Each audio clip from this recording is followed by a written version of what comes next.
Viewers அனைவருக்கும் வணக்கம். இன்றைக்கி நம்ம தலையாட்டி கிச்சனில் கோதுமையை வச்சு தோசை செய்ய போகிறோம். அது எப்படி செய்யலான்னு பார்க்கலாம் வாங்க. ஒரு கப் போல் கோதுமை எடுத்து வச்சுருக்கேன், சேர்த்துக்கலாம். ஒரு அரை கப் போல் பச்சரிசி வச்சுருக்கேன், அதையும் சேர்த்துக்குங்க. ஒரு 1/4 கப் போல் ரவை இது சேர்த்துக்கலாம். இப்போது இந்த தோசைக்கு தேவையான ஒரு 1/4 ஸ்பூன் போல் கல்லுப்பு சேர்த்துக்கிறேன்.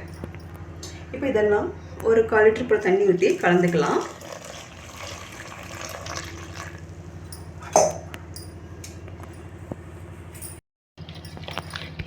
கட்டி இல்லாமல் ஃபஸ்ட்டு கலந்துக்குவோம்.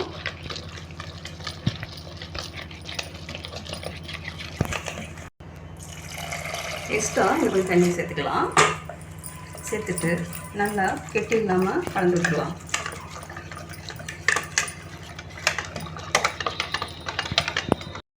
இப்போ நம்ம நல்லா கலந்தாச்சு. ஒரு சின்ன வெங்காயம் ஒரு 5 வெங்காயம் போல எடுத்து நல்லா நெய்ஸாக கட் பண்ணிவிட்டு பிணைஞ்சு இப்படியே போட்டுடலாம். பச்சை மிளகா சின்னதாக 2 கட் பண்ணி வச்சுருக்கேன், அதையும் சேர்த்துக்குங்க. கொஞ்சம் ஒரு பீஸு இஞ்சி துண்டு அதையும் சேர்த்துக்கலாம். ஒரு 2 பூண்டு புல் சின்னதாக கட் பண்ணி வச்சுருக்கேன், அதையும் சேர்த்துக்குங்க. கொஞ்சம் கருவேப்பிலை அதையும் சேர்த்துக்கலாம். கொஞ்சம் மல்லித்தலை சின்னதாக கட் பண்ணி வச்சுருக்கேன், அதையும் சேர்த்துக்குங்க. முந்திரி பருப்பு நம்ம உங்களுக்கு இஷ்டம் இருந்தால் சேர்த்துக்கலாம், நான் ஓட்டணும். நம்ம ஒரு அரை ஸ்பூன் போல் ஜீரகம், அதே மாதிரி ஒரு அரை ஸ்பூன் போல் மிளகு, இது எல்லாத்தையும் சேர்த்து நம்ம கலந்துடலாம்.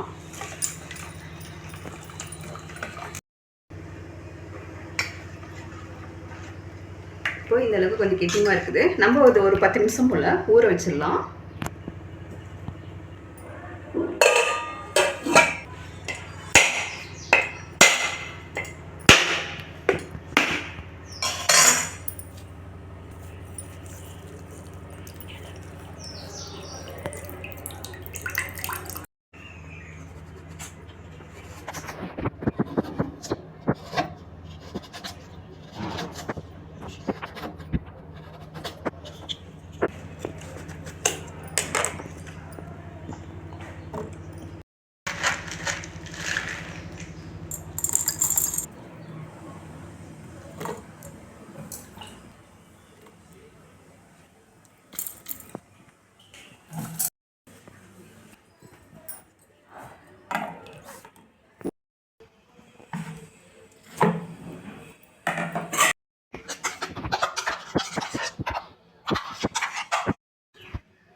இப்போது 10 நிமிஷம் ஆயிடுச்சு, நம்ம கலந்து பார்க்கலாம்.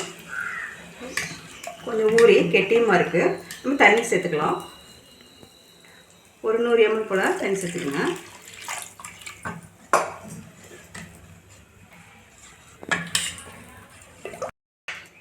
இப்போ உப்பு கொஞ்சம் கம்மியாக இருக்குது, நான் கொஞ்சம் சேர்த்துக்கிறேன்.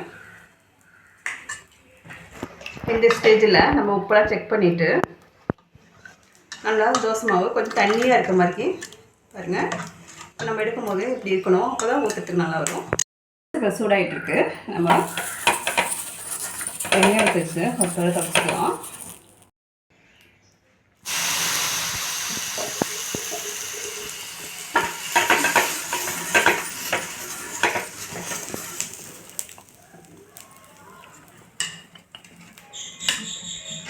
நல்லா ஒரு டைம் ஊற்றும் போதும் இப்படி கலக்கிக்கோங்க.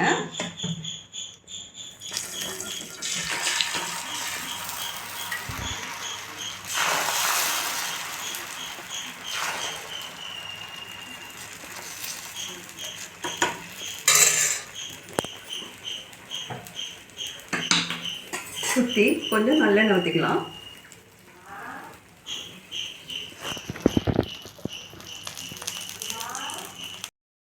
இப்போது ஒரு பக்கம் வெந்திருக்கு, நம்ம திருப்பி போட்டுக்கலாம். கொஞ்சம் சிம்லேயே வச்சு முருகலாக எடுக்கணும்.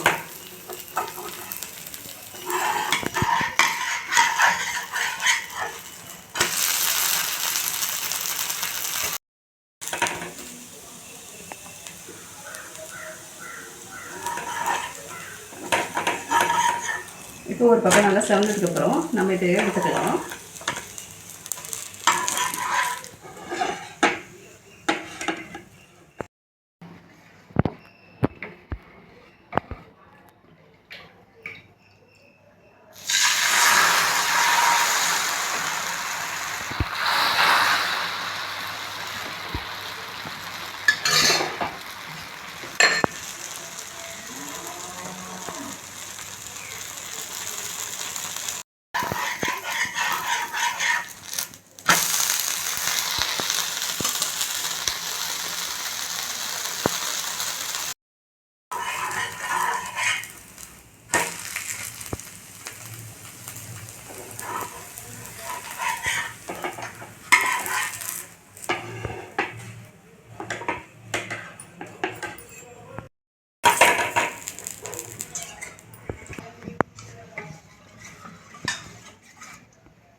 இப்போ கோதுமையை வச்சு நம்ம கோதுமை தோசை ஊற்றிருக்கோம். இது வளவளப்பெல்லாம் இருக்காது, நல்லா நம்ம சாப்பிட்றதுக்கு நல்லா டேஸ்ட்டாக முருவலாக இருக்கும். இப்போ நம்ம இதுக்கு கூடவே நம்ம தேங்காய் சட்னி வச்சுட்டு சாப்பிட்லாம்.